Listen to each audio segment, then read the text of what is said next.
Filhos, nós estamos aqui, eu vou me valer da Bíblia, quem está em casa. A vida plena. E nosso Senhor foi claro: eu vim para trazer vida, vida em abundância, vida plena. Então, diga para quem está do teu lado: Deus quer te dar vida plena. Deus quer te dar vida plena. Deus quer te dar saúde. Deus quer te dar saúde. E Ele pode te curar. E Ele pode te curar. Você não é enfermo. Você não é enfermo. Você pode estar enfermo. Você pode estar enfermo. Mas Deus vai te curar. Mas Deus vai te curar. Você acredita nisso? Dá uma salva de palmas para o nosso Deus, gente.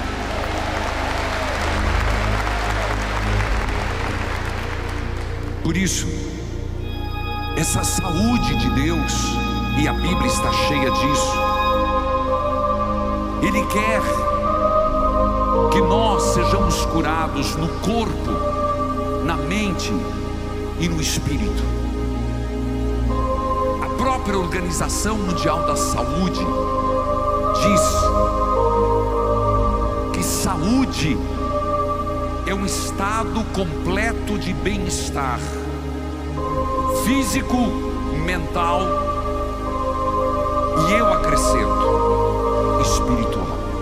Estar doente não é só ausência de enfermidade.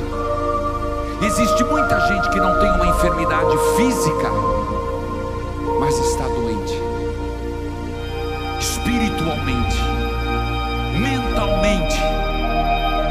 E eu quero insistir nisso, porque nós somos uma religião onde nós temos Jesus Cristo, que é o médico dos médicos, e Ele quer curar nossas feridas. Ele passou pelo mundo fazendo bem, segundo São Pedro. E é impressionante, eu sempre vejo o médico como um vocacionado.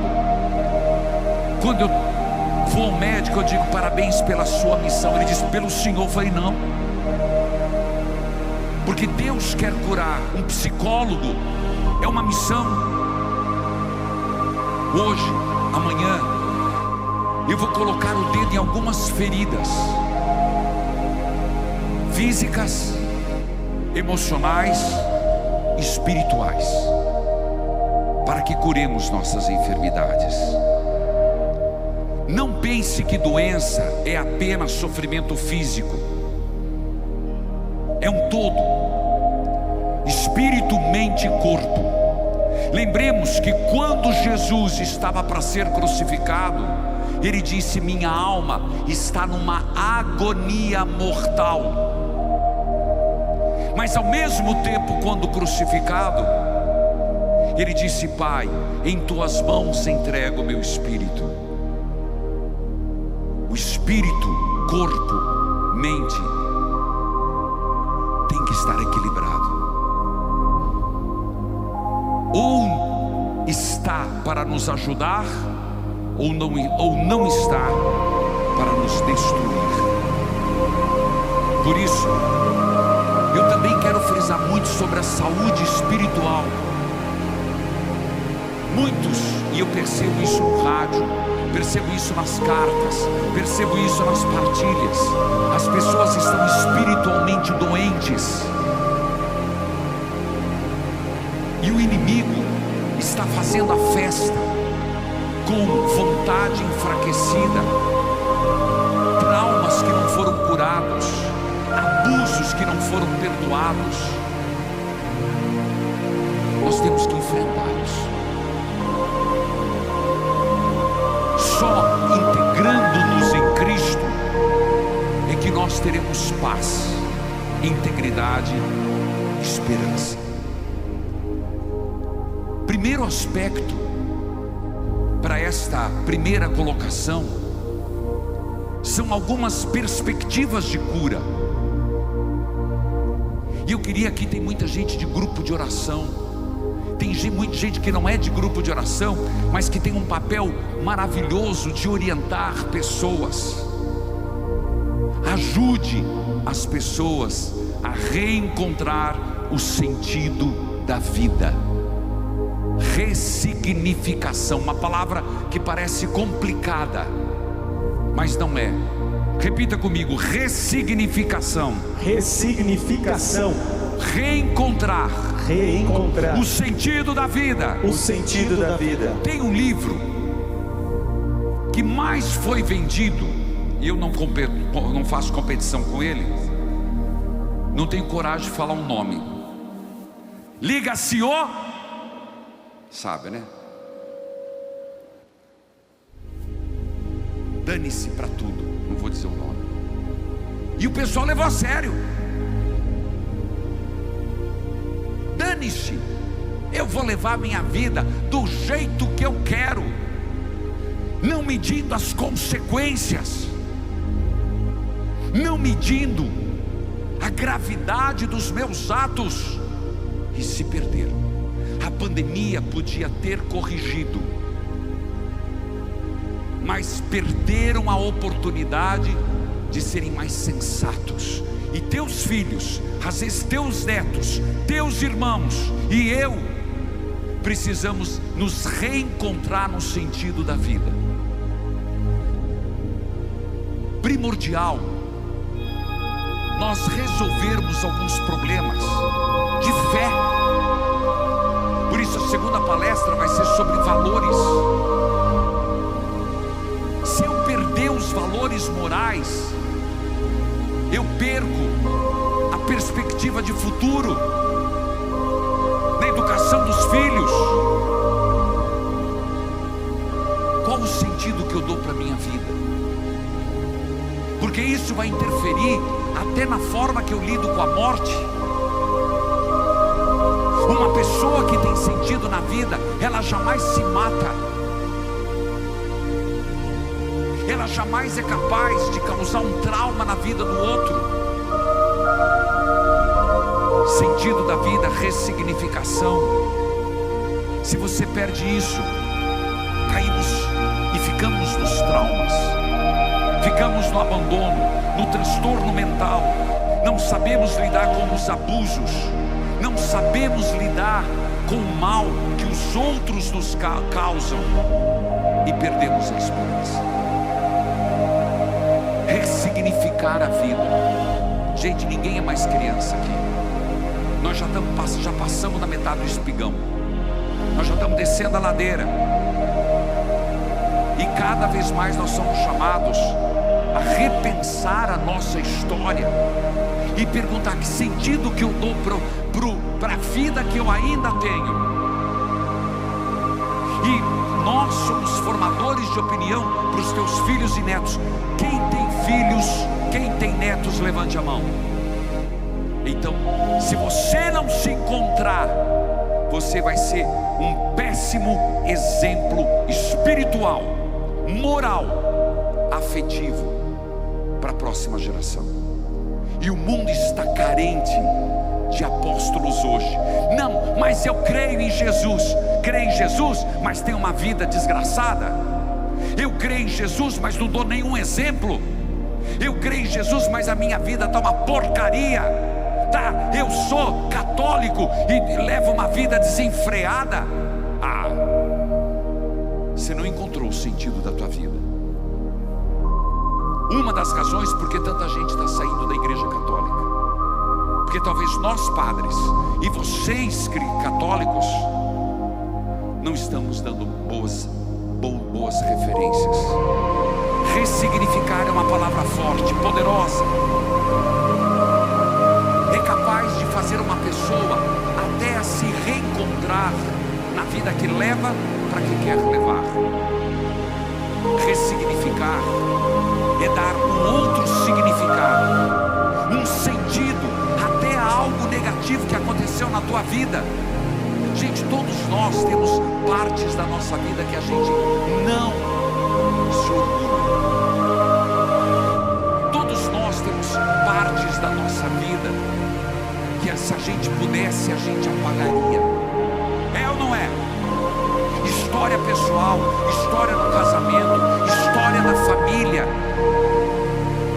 que a gente diz, eu preferia esquecer. mas Deus pode te ressignificar. Algo que é negativo em Deus pode se tornar um exemplo. Você tem que escolher em Deus de fazer com que essa experiência negativa se torne um aprendizado. Eu vou repetir de novo. Oriente a tua família nisso. Uma experiência negativa em Deus pode se tornar um aprendizado. Então você tem aprendido com as besteiras que fez? Ou continua sendo uma mula chucra, um cabeça dura, que fez e continua fazendo? Por mais que nós tenhamos coisas dolorosas, se tivermos conexão com Deus, intimidade com Deus, e aqui são os santos, nós podemos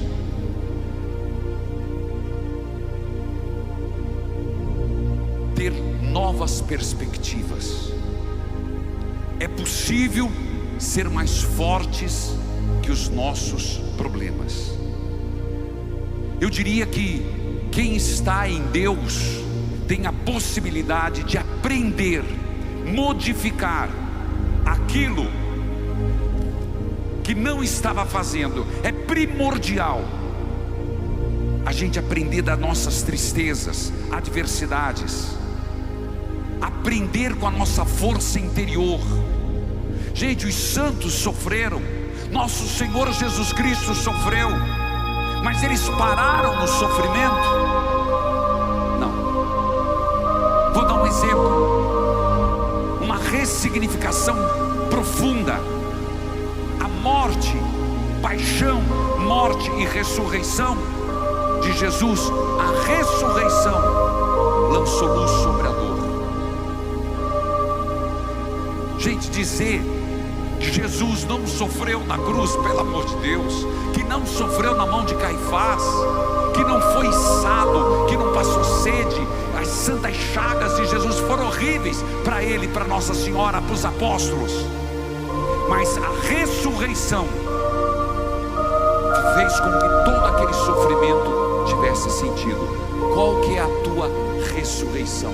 Qual que é a tua luz sobre o teu passado?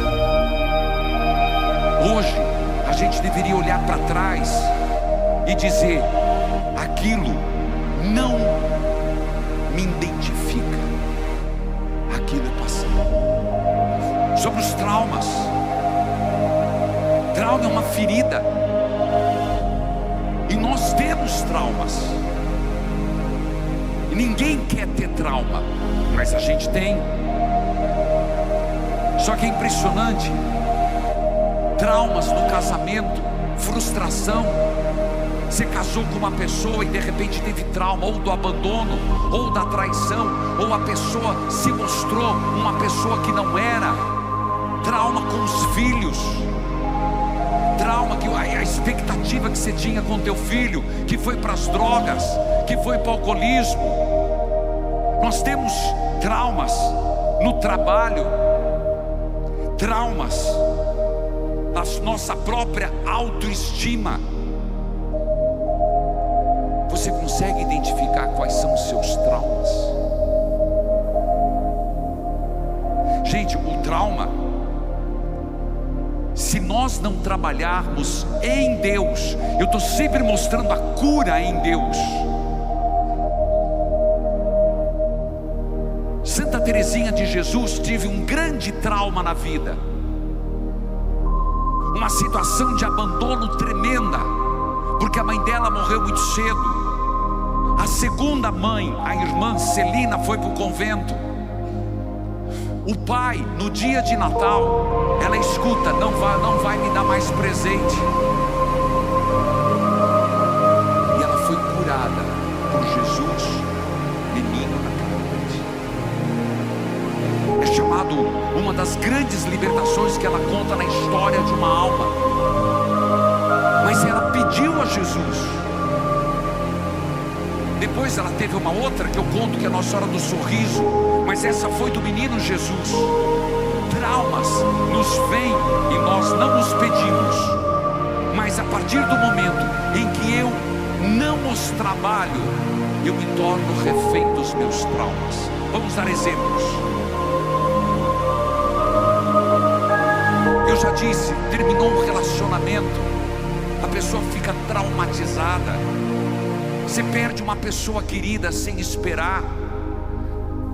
Houve um assédio físico, você foi vítima de um assédio sexual, você está num relacionamento tóxico, ou passou por um relacionamento tóxico, que está muito presente hoje. Situações de humilhação, ninguém pede, mas se alguém já passou por um sequestro, ou já passou por um assalto à mão armada, isso traz para a gente um trauma terrível. Abandono na infância, colocado em orfanato, nunca recebeu um abraço, isso não passa despercebido por mim e por você. Um acidente terrível,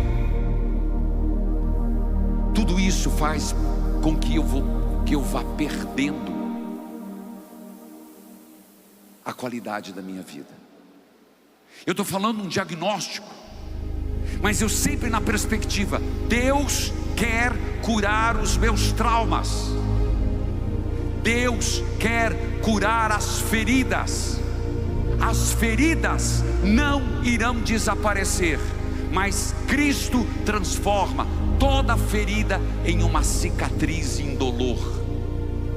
Cristo, pelo seu poder redentor, transforma toda ferida, toda chaga numa cicatriz indolor.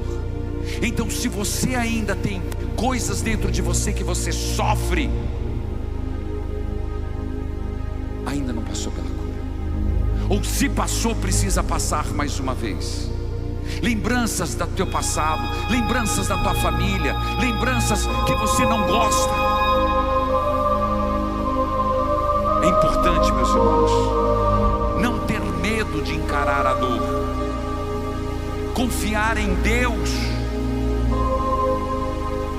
De repente a gente não se dá conta, e alguém, é muito comum hoje, eu estou sem esperança, eu estou vivendo ansiedade, eu estou numa depressão, eu estou tendo pânico, eu não consigo mais sair de casa, eu não estou conseguindo mais me relacionar, eu estou sem autoconfiança, eu não estou dormindo direito. Você já se perguntou por quê? Por que você está doente assim? E se você tem alguém na família, oriente a pessoa a enfrentar os traumas, porque Cristo quer os curar. Por que a pessoa tem tanta raiva? Porque a pessoa tem tanta inveja? O problema é que a gente não gosta de mexer nisso. Nós temos, todo mundo tem na família uma pessoa que é invejosa.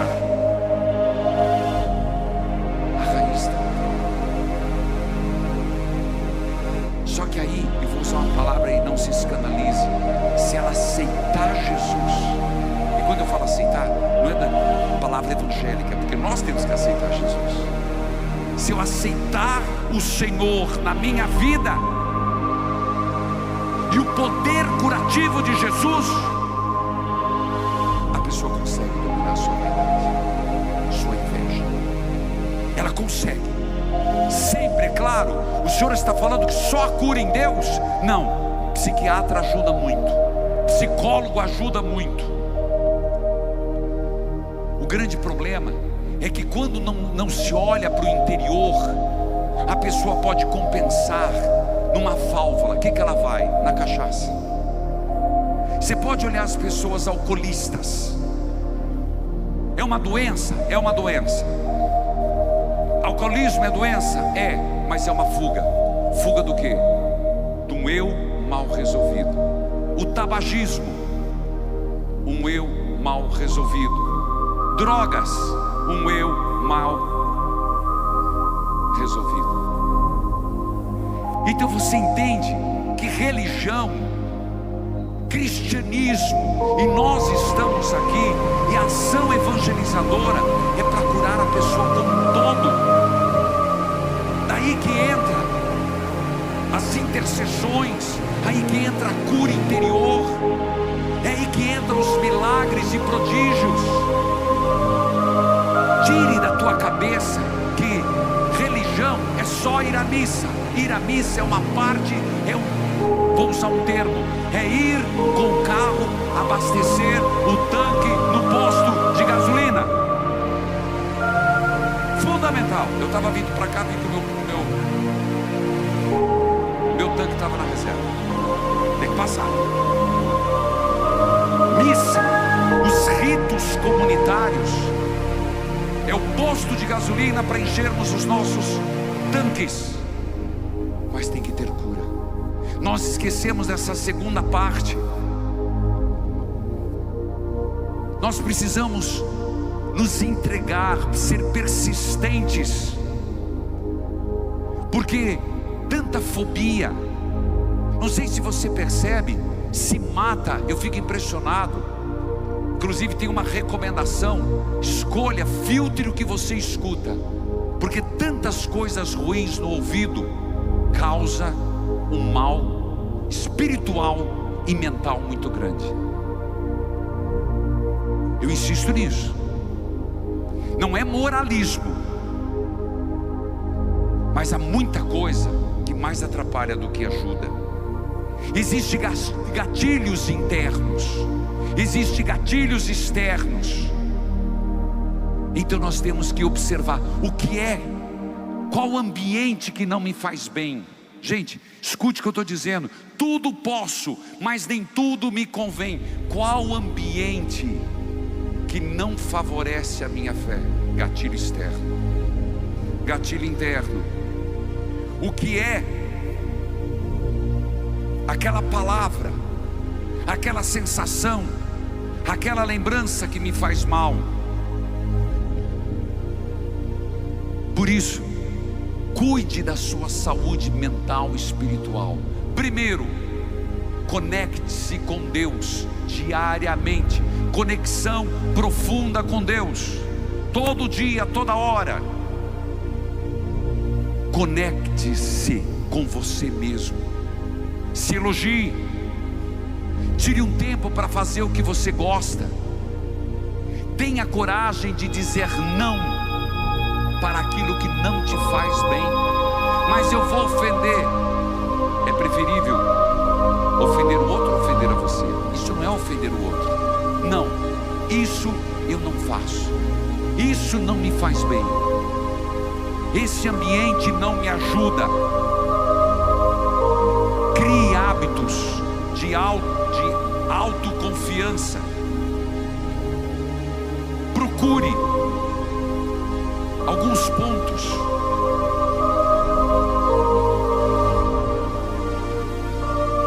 Ter a sua mente ocupada em coisas boas. Como assim? Lembre daquele santo, cabeça vazia, oficina do diabo. Mas então, coloque a tua cabeça em coisas boas. Outra dica: crie uma rotina positiva. Como assim rotina positiva? Motivações que te faz levantar de manhã. Compromissos que te dá vontade de viver. E aqui eu digo, às vezes um voluntariado, às vezes uma visita. Gente, não fique, você, tem muita gente de apartamento. Apartamento é um perigo. Hoje, pedir comida fora é um perigo. Você não cozinha mais, você não sai na rua, é tudo dentro de casa. Crie uma rotina na tua vida. Rotina que te dá motivos para você fazer algo de bom. E aqui não é muita coisa não, meus irmãos. um grupo de amigos, um grupo de intercessores, capelinha das Santas Chagas, grupo do terço das mulheres, grupo do terço dos homens, que seja o que for, isso preenche a tua alma. O vazio, ele te faz perder perspectivas. Tenha coragem de ter diálogos internos bons. Não entendi, padre, vou explicar. Pensamentos, eu gosto de chamar de diálogos internos. E é tão sério isso. Confessemos os nossos pecados. Confesso a Deus Todo-Poderoso. Muitas vezes, pensamento. Isso. Ah, tá bom. Deixa para confessar depois. Pensamento é um diálogo interno. Então tenha sempre um bom diálogo interno com você. Não permita que a tua cabeça fique dialogando coisas ruins, que fique matutando, preso. Diálogo interno que possa te estimular. Nada mais é o que o pensamento, um diálogo interno. Tenha coragem de poder se posicionar, dizer o que pensa. Procure falar sobre o assunto. Tem uma mulher que disse assim: padre, eu gostaria de contar meu testemunho de transformação de vida. Não fui uma filha que escutou os conselhos de uma mãe.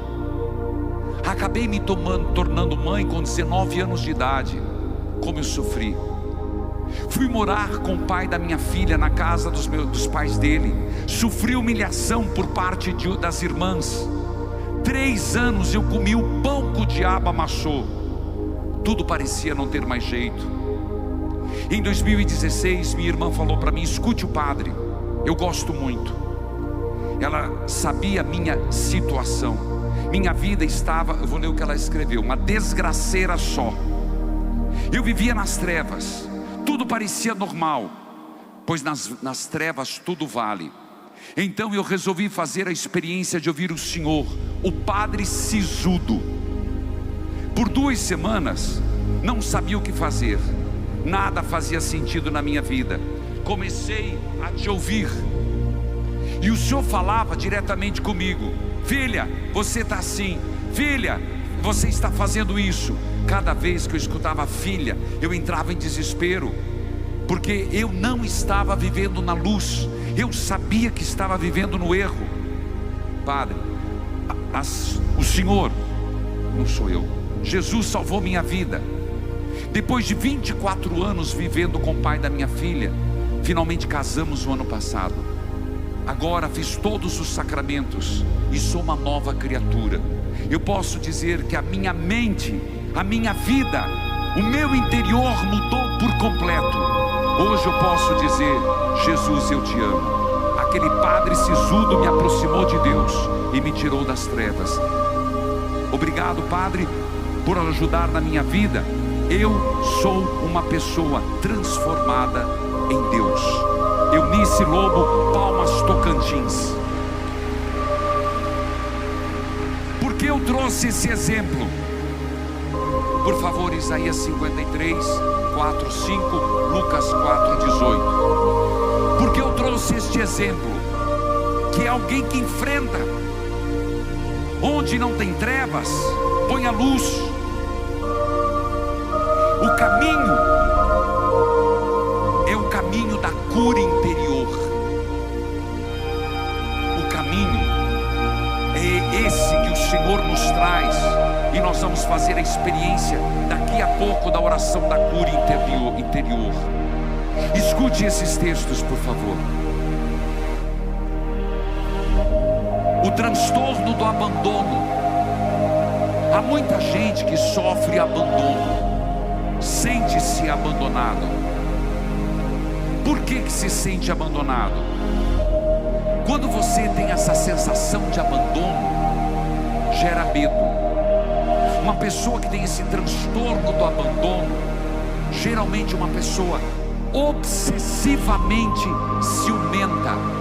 Jesus quer curar seu ciúme. Jesus quer curar sua obsessão. Jesus quer preencher o seu vazio interior. Abandono, vazio. Você tem tudo, mas tem aquele vazio. Se alguém vai, eu vou falando e você vai se identificando. Aquele vazio que você não explica.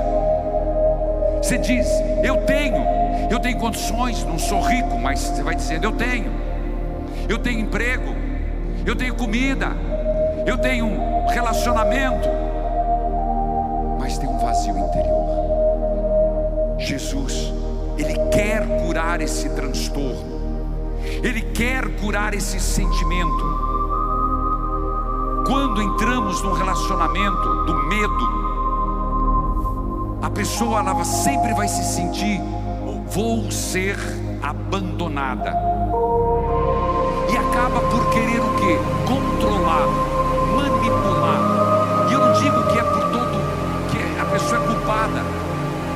A pessoa é manipuladora do trabalho, manipuladora no casamento. Você encontra pessoas que, meu Deus, não deixa ninguém respirar. A pessoa antes conheceu o cara que jogava bola. Só porque casou, você não vai jogar bola com teus amigos. Você encontrou a mulher que ia para a igreja, você não vai mais lá namorar com o padre. Da onde vem isso? Sentimento de amor, ciúme, obsessão. Achou? No entanto, era o nosso sofrimento que Ele estava carregando, era a nossa dor que Ele estava suportando, e nós pensávamos que era por causa das suas próprias culpas, que Deus o estava castigando, que Deus o estava maltratando e ferindo. Porém, Ele estava sofrendo por causa dos nossos pecados, estava sendo castigado por causa das nossas maldades. Nós somos curados pelo castigo que Ele sofreu, somos sarados pelos ferimentos que Ele recebeu. Muita gente tem problema, que você tinha amizades e hoje não as tem mais. Você já parou para pensar que a vida muda e os interesses mudam? Por que se sentir abandonado pelos antigos amigos? A pergunta é, eles respondem ao que eu sou hoje?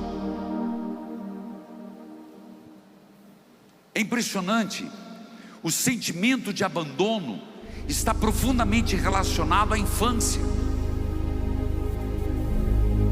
ao chamado vínculo do apego. Pessoas que na idade adulta se sentiram abandonado, carente. Por quê? Porque, cuidado, às vezes deixa para as babás cuidarem. Nada contra as babás, tem muitas babás que são verdadeiras mães, mas ninguém substitui a mãe, ninguém substitui o pai. Aqueles que deveriam expressar amor não fizeram. Faltou afeto, faltou toque físico, faltou carinho, foi ausente. Porque é aqui que entra, os pais não se resolveram. E aqui eu queria dar um recado para os pais, pelo amor de Deus, antes de ter filhos, resolvam-se. Porque quando vem o filho, o foco tem que ser o filho. Do contrário, os pais estão se degladiando, joga para a avó, dane-se, e fica uma briga de fidelidade, uma briga mal resolvida. Crianças carentes, benditas avós, benditos avós que suprem os pais, mas para a criança não supre. Pais, se você que tem aqui vai casar, antes de ter filho, resolva-se. Pior estrago que você pode fazer é no meio de uma infidelidade, para se fazer o jogo da barriga. para segurar o marido, foi engravidar. Deixa de ser ridícula. Você vai ficar sozinha e vai ficar embuchada e com criança. Que filho não segura.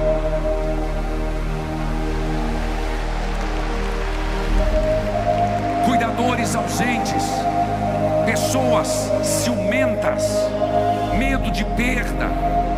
Repito, o ciúme é o sintoma mais evidente de que a pessoa teve uma síndrome de abandono. Carente. Padre, mas o que a gente faz? Cure seu ciúme, cure seu abandono, cure em Jesus Cristo seu vazio. Aqui, a grande Maria Madalena, Magdala, os 7 espíritos, eu não sei quais eram, mas eu sei que ela depois curou o interior dela, descobrindo em Jesus Cristo o centro de sua vida. Foi tão importante isso, que a primeira testemunha da ressurreição foi ela. Mais do que Pedro, mais do que João, Jesus apareceu a Maria Madalena. Ela tinha 7 espíritos. Um deles era o abandono, um deles era a imoralidade, mas quando expulso, ela preencheu em Jesus. E o presente de Jesus para dizer assim: esse é o caminho para mim e para você, que a primeira pessoa que lhe apareceu foi ela.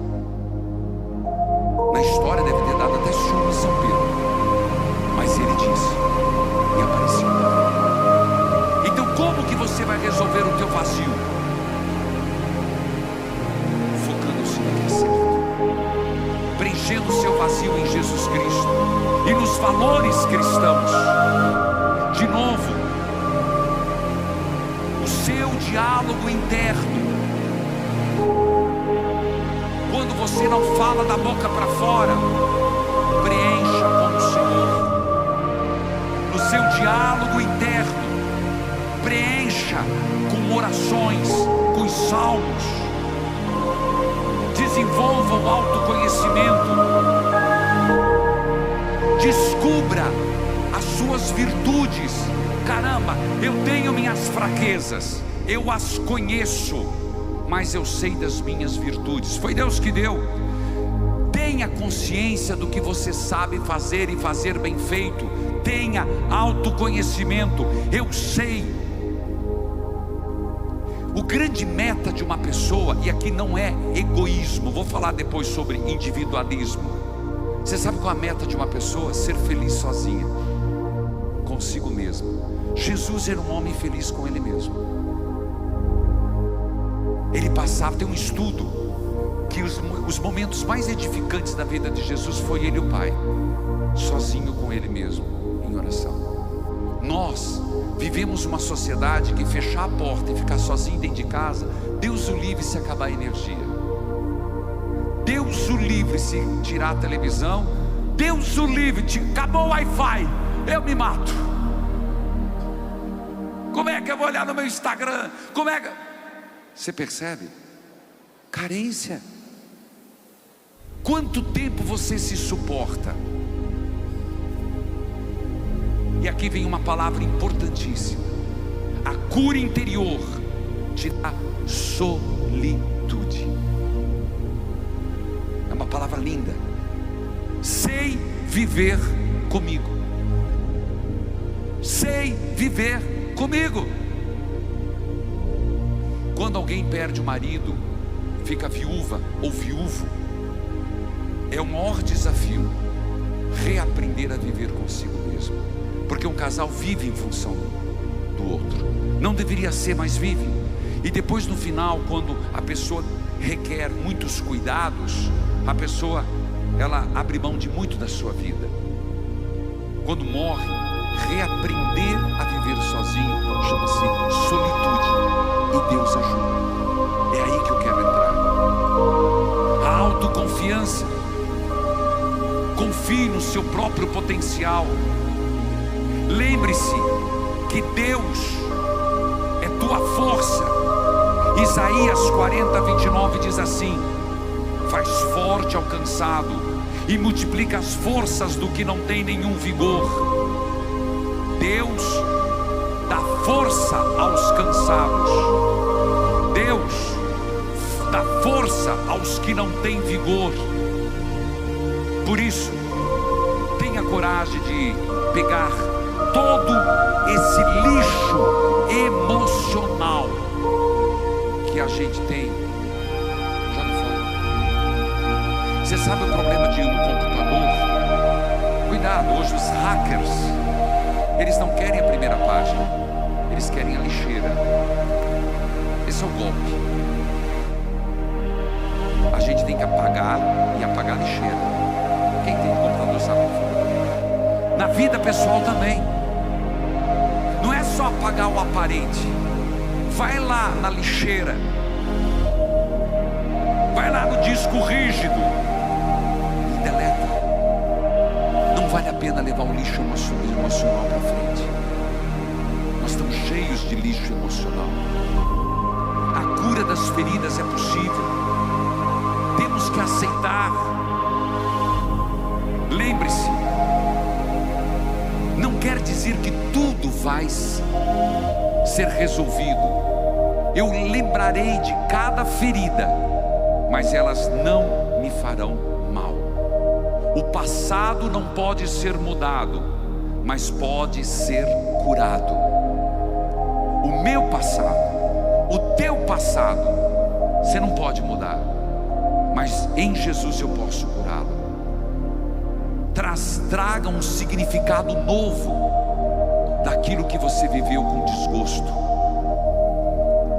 Também, se você se sente abandonado, consiga distinguir: sentimento não pode ser a única coisa a me mover. Sentimento é importante? É, mas não é a única coisa que deve me mover. Senão nós ficamos pessoas demasiadamente sentimentalistas. Acredite no amor de Deus. Decida acreditar no amor de Deus. Jesus, e Ele quer curar, Ele curou a todos. Se você lembrar, Pedro, Ele curou. Zaqueu, Ele curou. Todas as pessoas que passaram pela vida de Jesus, você pode pegar os apóstolos por inteiro, tiveram um toque da cura de Jesus. Todos. Vou repetir. Todos os apóstolos, não teve um que escapou. Todos que Jesus chamou, em alguma área da vida, Jesus os curou. Vou jogar, que me vem na cabeça. Pedro, raiva, violento. Zaqueu, larápio, ladrão. João, orgulhoso, envaidecido, na direita e na esquerda com Tiago. E aí você vai pegando os apóstolos. Paulo foi o cara que mais foi curado por Jesus. O grande apóstolo Paulo foi curado na ira. Foi curado, Paulo, na soberba. Ora, para alguém dizer assim: fulano, eu sou testemunha, pode matá-lo. Estevão, na soberba. Todos que Jesus chamou, Ele curou em alguma área da vida. Qual é a área da vida que Jesus quer te curar? Ah, mas eu não tenho que ser. Eu tenho. Lembre-se, eu falei de 3 áreas da vida. As doenças físicas hoje, eu pelo menos contei aqui 4 médicos, 2 médicos, inclusive um é meu, que meu não, ele cuida de mim, tá aí. E mais 3. Sabe do que eu estou falando? O ser humano está estourando por dentro. Está estourando em alergia, psoríase, fibromialgia, úlcera. Está estourando. Câncer. Está estourando.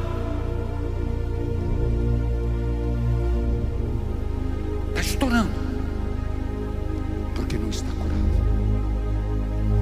Você quer ser o próximo doente? As doenças que estão aparecendo hoje, antes não tinha, padre, tinha, só que a pessoa morria, você nem sabia porque morria. Hoje você sabe. E a grande maioria de fundo psicossomático. Por que eu escolhi esse tema hoje? Porque eu volto a dizer, Jesus te chamou. Se ele foi capaz de curar os apóstolos, curou. Salva Nossa Senhora, tadinha. Ela não precisava de cura. Estava pronta. Estava imaculada desde o início.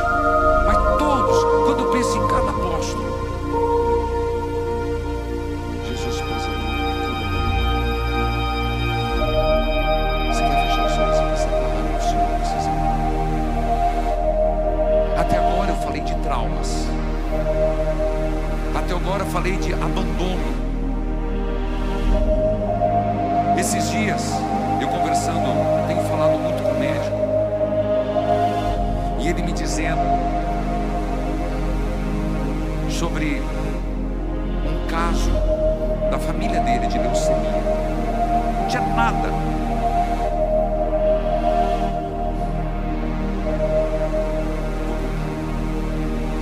Não vou dizer o nome. 15 anos. O menino desenvolveu leucemia.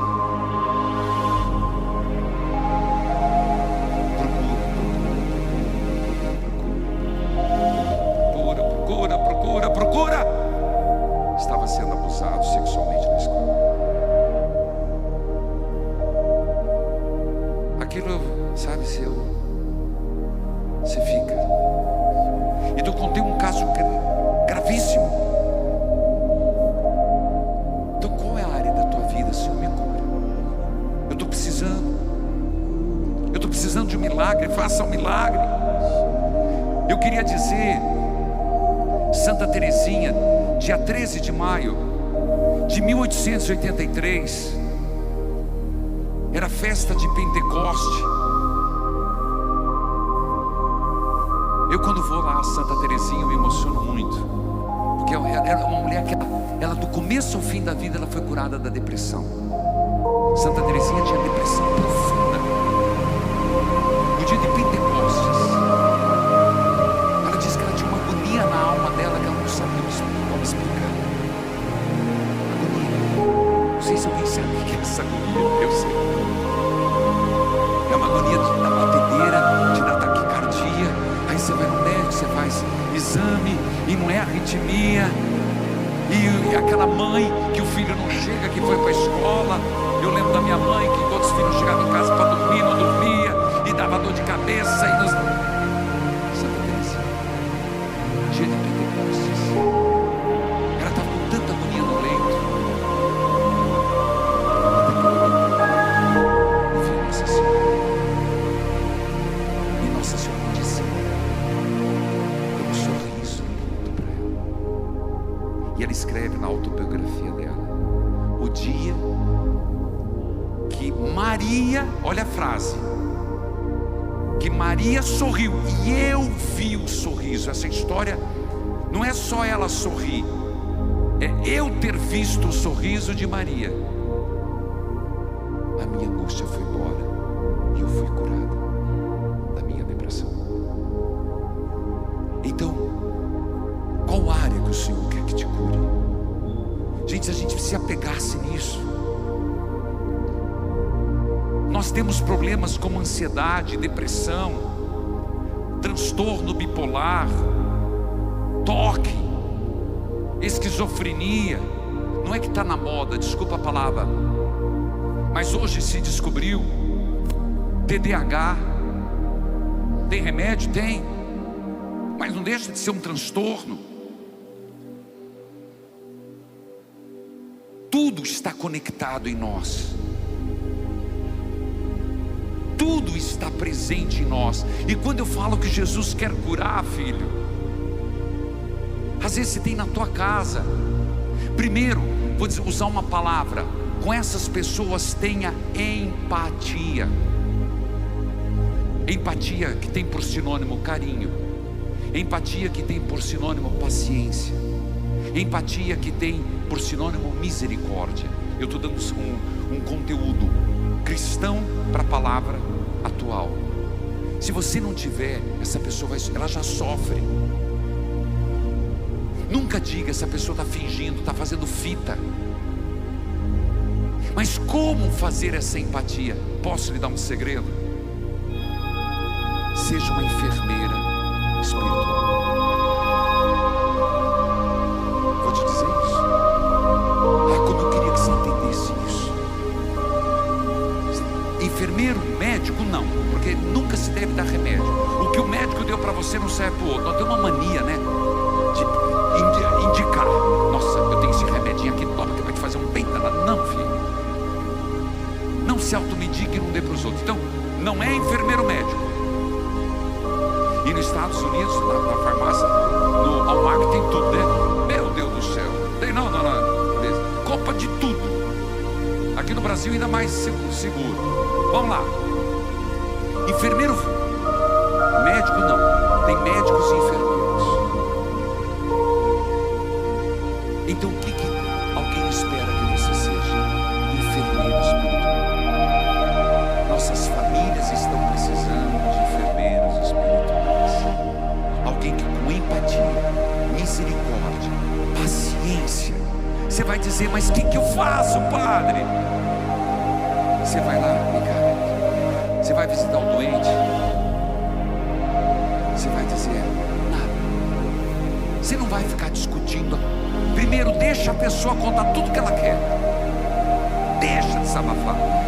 Deixa contar os problemas. Deixa contar as dores. Deixa contar o choro. Vai falar de doença? Vai falar de remédio? Vai falar que está com dor na unha. Vai falar que está com dor no joelho. Vai falar que está no... Segundo, terminou. Não discuta isso. Vamos rezar o Salmo 62. Vamos rezar a palavra de Deus.